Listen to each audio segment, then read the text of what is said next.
The text came in at 12:42 a.m. I was half asleep, face buried in a pillow, when my phone buzzed. I grabbed it off the nightstand, squinting at the screen.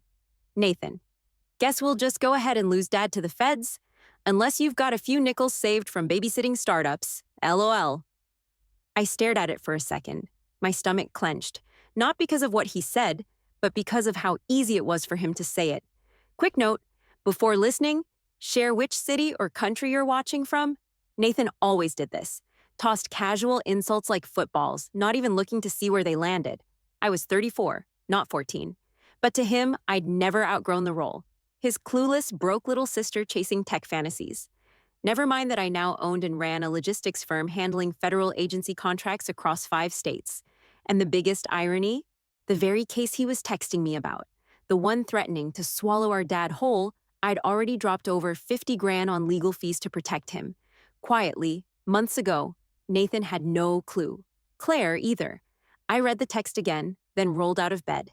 The hallway was dark, cold hardwood under my feet as I walked to the kitchen and poured a glass of water. I didn't need this crap, not tonight. We were all under pressure, but Nathan's favorite coping mechanism was belittling me like it bought him time. I typed a response. Me. Sorry I can't help. Hope things work out. Short. Dry. Let him sit in his own mess. I knew what he expected. Another excuse, a tearful apology, some kind of groveling. He wasn't getting it. I took a sip of water, leaned against the counter, and waited to see if he'd double down. Nothing. Just silence. Typical. Lob the insult and vanish. That was Nathan's style. He had no idea that Dad's legal team had already been secured, that I'd built a network of experts behind the scenes, coordinated travel for witnesses, even worked connections through a DC partner to make sure Dad had the best white-collar defense in the state. Nathan thought I was still trying to get my business going. That's what he told Mom last month. What a joke. My phone buzzed again. New email. Contract renewal from FEMA. Multi-million-dollar logistics routing for post-disaster deployments. Not that Nathan would understand what any of that meant. I turned off the phone, walked back to bed, and lay down with one thought. Let them believe whatever they want. For now. I pulled the blanket over my head. Tomorrow I had shipments to coordinate and lawyers to pay. I didn't sleep the rest of the night. I stared at the ceiling, thinking about that damn text. Thinking about every time I'd been written off, brushed aside like the little sister who couldn't possibly have her act together. It started when I quit that internship in DC, the one with the Department of Transportation. My mom cried. Claire called it career suicide. Nathan laughed and said, "So you're delivering boxes now?" They didn't get it then, and they still didn't. I took my student housing deposit and maxed out 2 credit cards to launch the first route mapping prototype with a friend from Georgia Tech. By the time they even noticed I wasn't calling home, I had 5 contracts in the pipeline and my name on a Delaware LLC, Continental Routing Solutions. I kept my head down, built what they couldn't see, and kept building it anyway. And when Dad's mess started taking shape, when I saw the investigation creeping in through the financials, I didn't wait.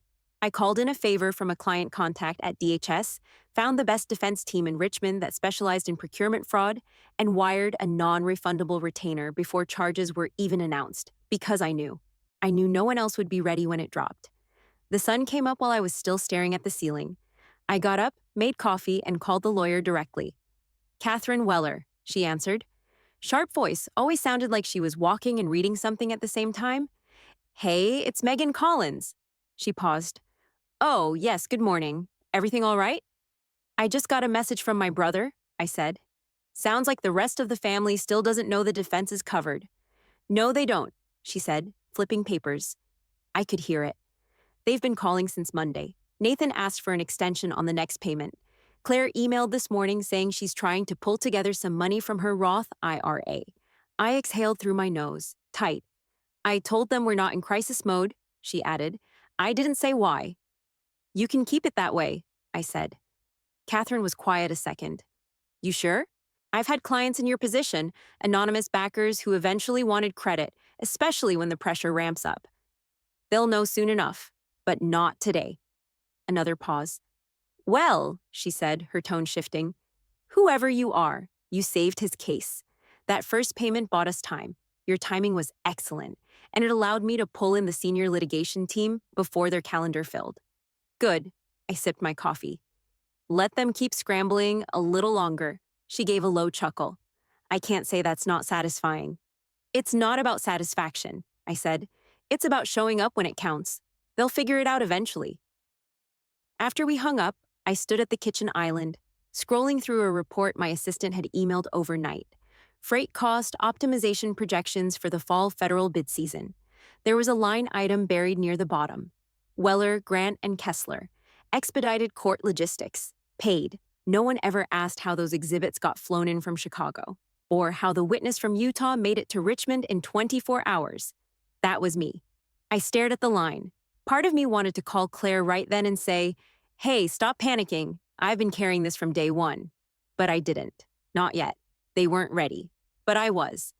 I closed the report and slid my laptop into my bag. Claire had texted the night before. Strategy meeting tomorrow, 10 a.m., my place. I already knew what that meant. Pleading, panic, and a PowerPoint made by Nathan pretending he knew what a balance sheet was. My phone buzzed as I stepped into the kitchen. Put her through, I said to the assistant on the other end of the line. Next second, I was talking to the operations lead for our Singapore hub. Port delays look ugly, she said. The electronics containers stuck 2 days out. Manila reroute is our best shot. Push it, I said. Eat the surcharge. Have legal draft the rider for FedCom's delivery clause. Blame it on maritime delays. They'll accept it. Done. Next call. By the time my coffee was cold, I'd greenlit a warehouse acquisition in Tacoma and closed on a 12-month dry lease for 26 trucks.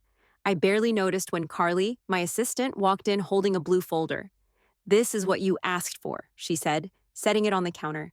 "Summary of everything we've done on your dad's case. Logistics, personnel, invoice routing, even the per diem stuff for the witnesses." I flipped it open. Contracts from Continental Routing masked through third-party vendors. Flights booked through shell accounts I'd set up a year ago. Cargo routing for the legal team's case materials, all run through our ops division. "This is solid," I said, "but I want a version I can put in front of them without blowing up my entire org chart. Just simple links. Me, law firm. Me, expert witnesses. Me, freight movement." "You're planning to show them?" she asked. "Tomorrow," I said. "Today, I keep my mouth shut." She nodded once. "Want me to run comms while you're out?" "Already assumed you would." She left without another word. That's why I hired her. Efficient, loyal, no hand-holding. I showered fast, skipped makeup, and pulled on a plain black blazer over jeans. No heels, no jewelry. I wanted to walk into Claire's house looking like the same struggling little sister they expected. Let them keep underestimating me. Out in the garage, I got into my old Accord, bought in cash 10 years ago, still ran like a champ. I could have pulled up in the Range Rover parked at HQ, but no thanks. Not today. The drive over was quiet, cool air, light traffic, steady hum of tires on pavement. I kept replaying the same mental script. Don't lose it. Don't gloat. Just survive the meeting. Claire's street was lined with trimmed hedges and SUVs. I parked at the curb, cut the engine, and sat there for a minute. My fingers tightened around the steering wheel. I knew exactly how this was going to go. Nathan would dominate the room with his usual self-appointed authority. Claire would try to smooth things over. They'd assume I was broke, lost, irrelevant, again, and I'd let them. For now. I grabbed my bag, locked the car, and walked up to the door. Claire opened the door with a soft smile. She looked like she hadn't slept in a week. "Hey," she said, stepping aside to let me in. I nodded. "Morning." Inside, the place smelled like old coffee and stress. Nathan was already pacing by the dining table, arms crossed, jaw tight. His button-down was wrinkled, and his phone was in his hand like a weapon. Claire gestured toward the kitchen. "I made coffee. It's fresh." "I'm good." I dropped my bag by the wall and walked over to the table. A yellow legal pad was laid out, covered in half-legible notes and numbers. Nathan didn't say anything. He glanced at me, then went back to his little pacing routine. Claire pulled out a chair. "Let's just dive in. We don't have much time." Nathan didn't wait. "We're screwed unless we come up with another $35,000 by the end of the month." He tapped the legal pad like it owed him money. Dad's legal costs just jumped to 95 total. I sat down without reacting. 95. I already knew that. I'd read the full billing report last night. I'm listing the Jeep today, Nathan went on. It's worth at least 12. I can swing another 5 from savings, maybe 7 if I move some stuff around. Claire leaned forward. I'm going to pull from my Roth. It's not ideal, but it's time. Nathan nodded. That gets us close. Then they both paused. Claire looked at me with that careful, soft tone I knew too well. Megan, we know this is a hard time for you. The business is still growing, right? So no pressure. I just blinked. Right. Nathan didn't even bother with the fake softness. Look, we're not asking you to bankrupt yourself. You've always done your own thing. That's fine. But Dad's in real trouble here. We don't have the luxury of pride. I locked eyes with him. Neither do I. He nodded like that proved his point. Exactly. They went back to scribbling figures. Claire pulled up her bank app and started doing quick math. I sat there, watching it all unfold like I wasn't in the room. Like I was 12 again, sitting at the kid table while the adults handled the real decisions. Nathan grabbed a notepad and started writing a list. We'll set up a GoFundMe. Claire, you handle the messaging. Make it personal, emotional. Megan, maybe you can share it with your old college network. That'd help. I bit the inside of my cheek. Sure. Even if it's just getting eyes on it, Claire added gently. Every bit counts. They weren't trying to be cruel, but they didn't see me. Not really. Not yet. Nathan finally sat down and raked a hand through his hair. I'm heading to the lawyer's office tomorrow. Weller says she's got some new details. You both should come. Claire glanced at me. Can you make it? Yeah, I said. I'll be there. Good, Nathan said, already distracted. We'll need to be on the same page. I stood and grabbed my bag. Text me the time. As I turned to leave, Claire followed. She touched my arm lightly at the door. Thanks for coming, Megan. I know you're juggling a lot. I gave her a half smile. It's fine. She hesitated. We're going to figure this out. Together. I nodded once and walked to the car.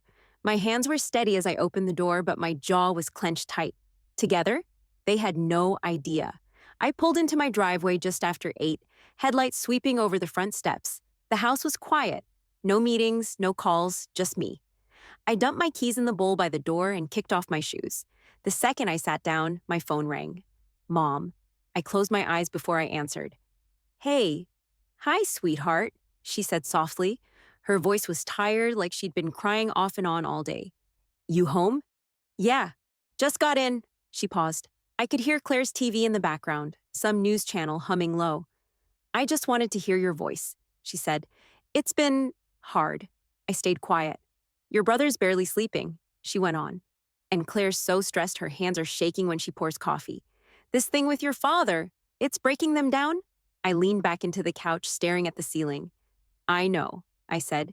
I keep thinking how much pressure they're under, trying to find money, calling people. Nathan's selling his car, did you know that? Yeah. Another pause. She lowered her voice. He said you're still trying to get your business going, so I shouldn't expect anything from you. That one hit harder than I expected. Still trying. I gripped the phone tighter. He said you've got potential, she added quickly. He didn't mean it badly. He just wanted me to understand. And I do, honey. It's okay. You're doing your best. I almost said it, right there. I almost let it all out. The law firm, the logistics funding, the retainer I wired before Nathan even knew what indictment meant. But she didn't need the truth like that. Not through a phone, not half-wrapped in exhaustion and pity. So I swallowed it. I'm fine, Mom, I said. I promise. I just worry about you, she whispered. You've always been so independent. And we never really... I know we haven't always understood what you're doing out there, but I hope you know we love you, even if we don't get it. I closed my eyes again. That landed heavier than any insult Nathan could throw. I know, I said quietly. I just want us to come through this without hating each other, she added. That's all I care about now. We will, I said. Everything's going to work out. You sound sure. I am, she sighed. Okay, I'll let you rest. Thanks for picking up. Good night, Mom. I hung up and set the phone down on the table. Sat there for a long minute, still as stone. That was it. I was done holding it in. Tomorrow, at the lawyer's office, they were going to hear everything. No more silence, no more pretending I was scraping by. They'd see who I really was. The next morning, I walked into the law office 30 minutes early. Reception sent me straight to the small conference room where the team had been meeting for weeks. Same dark wood table, same stack of manila folders no one ever opened. I sat near the end and crossed my legs, calm, steady, already knowing how this was going to go. Nathan showed up first. Loud shoes, louder sigh. He barely looked at me. Claire followed 5 minutes later, clutching a notebook and a reusable coffee cup. She gave me a quick smile before sitting down beside him. Catherine walked in at exactly 10 sharp, crisp suit, glasses in her hand. She didn't bother with small talk. All right, she said, setting down a binder. We've got several updates, but I'll start with the biggest one. I've reviewed our billing status with the firm's finance department. Your father's full defense, legal, consulting, and expert services is fully funded through trial. Nathan leaned forward. Wait, what? Claire blinked. I thought we still owed. No, Catherine said flatly. You don't. The funds were secured weeks ago. Every major expense has been paid in advance, and the rest is in escrow. They just stared at her. Nathan scratched his head. By who? She didn't answer. Claire looked at me, then back at Catherine. Who paid it? I didn't wait. I did. Nathan squinted at me like I'd spoken in another language. You? Yeah. I folded my hands in front of me. The payments were routed through holding accounts connected to Continental. Every retainer, every consultant, every logistics fee. You've been working off my budget. Nathan gave a short, humorless laugh. Okay, wait, hold on. Continental? What is that? Your delivery van business? I smiled, small and sharp. That's what you think it is? That's what you said it was, like 10 years ago. I never said that. You assumed? He glanced at Claire, confused. Claire just stared at me. I leaned forward, voice steady. Continental Routing Solutions handles national distribution for Fortune 500 companies. We're responsible for federal contract routing across 6 sectors: energy, health, defense, tech, retail, and disaster response. We don't drive trucks. We build the systems that tell trucks where to go, when to leave, and how to arrive early with half the overhead. Silence. Nathan shifted in his chair. Okay, so you're doing all right now. I let that hang. Then, the company's valued at over $4 billion. Claire's mouth opened slightly. I kept going. We just closed a Series E last quarter. DoD signed a 2-year routing extension last month. I've got 3 regional hubs, 250 employees, and 6 core partners. One of them happens to be married to the guy who first tipped me off about Dad's investigation. Claire sat back in her chair, stunned. Jesus, Megan. Nathan looked like he'd been hit in the chest. You're telling me you've had this whole empire running, and we've been over here selling cars and gutting retirement accounts? You never asked, I said. You all made up your minds about me a long time ago. I didn't correct you. I was busy doing the actual work. Catherine cleared her throat. To be clear, we never would have had this case positioned the way it is without Megan's early payments. Most families don't act until formal charges. She beat the government's clock by a full month. Claire looked at me, eyes softening. Why didn't you tell us? Because you wouldn't have believed me, I said. You'd have told me not to get involved. Or worse, you'd have rolled your eyes and assumed I was exaggerating. Nathan still looked stuck in the first 5 minutes of the conversation. I thought you were, just managing drivers or something. I stood up. Now you know. No more pretending. Nathan shot up from his chair. You lied to us. I didn't flinch. I didn't lie. I let you believe what you already wanted to believe. You let us panic, he snapped.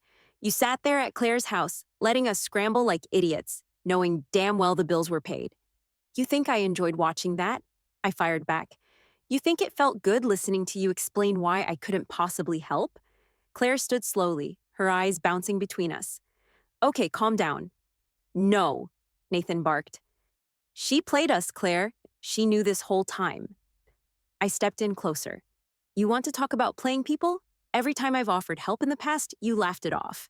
You mocked what I was building, told Mom I was running a pipe dream. So yeah, I kept my mouth shut this time. And guess what?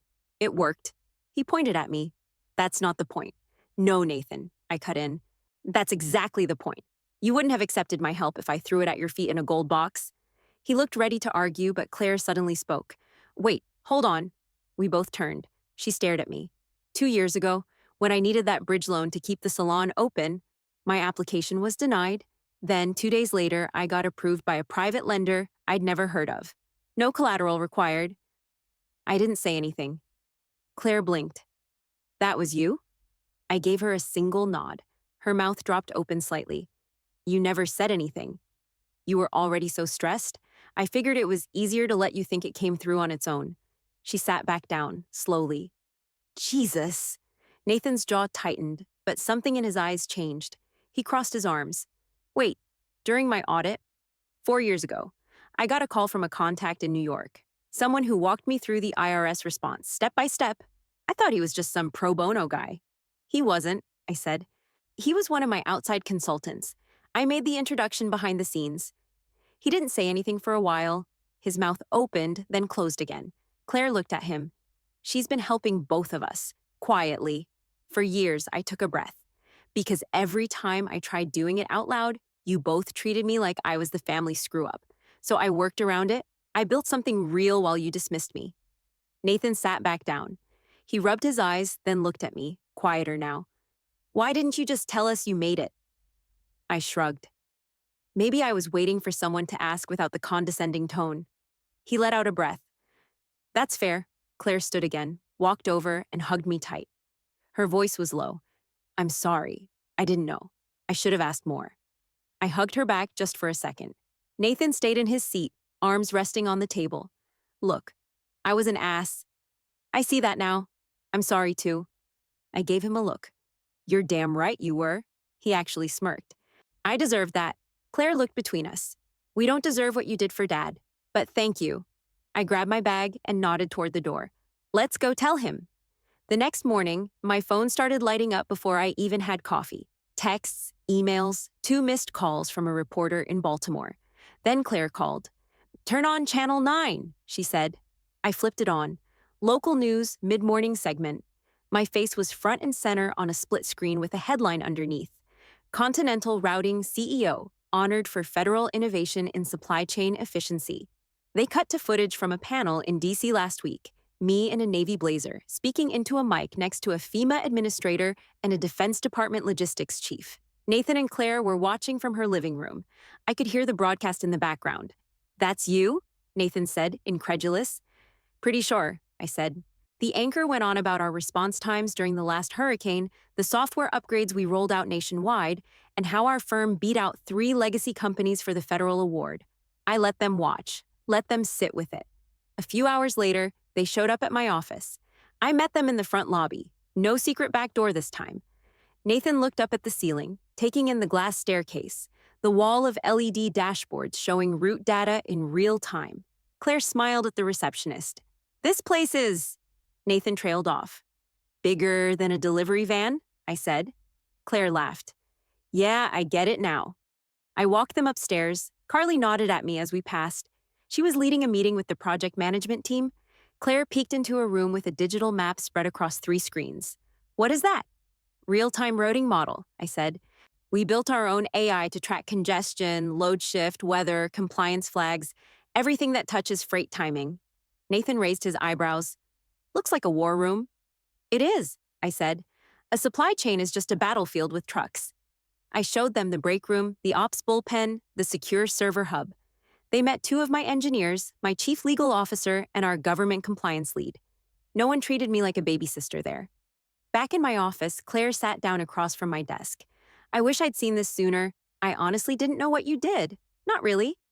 Nathan stood near the window. It's impressive, Megan. I mean it. I leaned against the edge of my desk. I don't need applause, but I do need respect. They both nodded. No more assumptions, I said. No more talking about me like I'm someone to pity or manage. I'll help where I can, but that ends today. Nathan stepped forward. Fair. That's fair. Claire nodded. We get it. I looked at them both, then finally sat down. All right, I said. Let's move forward, but on my terms this time. 3 days later, we were all packed into Dad's kitchen, passing around plates and trying to talk over the noise. He was cleared that morning. Charges dropped, case closed. No press, no drama, just a quiet call from Weller and a 1-line email that said, DOJ has formally withdrawn.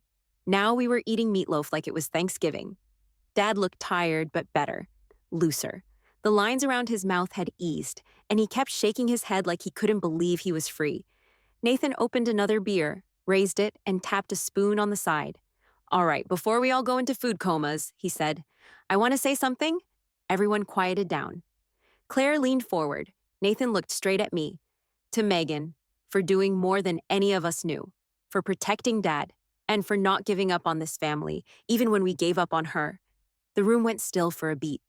Then my mom let out a small gasp, covered her mouth, and started crying. I'm sorry, she said through tears. I should have seen you all those years. I just didn't understand. I stood and walked over, hugged her tight. You don't need to apologize. I didn't explain it. I was too busy proving it. She wiped her eyes and kissed my cheek. You did, honey? You really did. Claire passed me a glass of wine. We owe you everything. No, I said, raising the glass. You don't. Helping Dad was the best investment I ever made. No ROI could touch that. Everyone laughed, even Dad, who toasted with a water glass.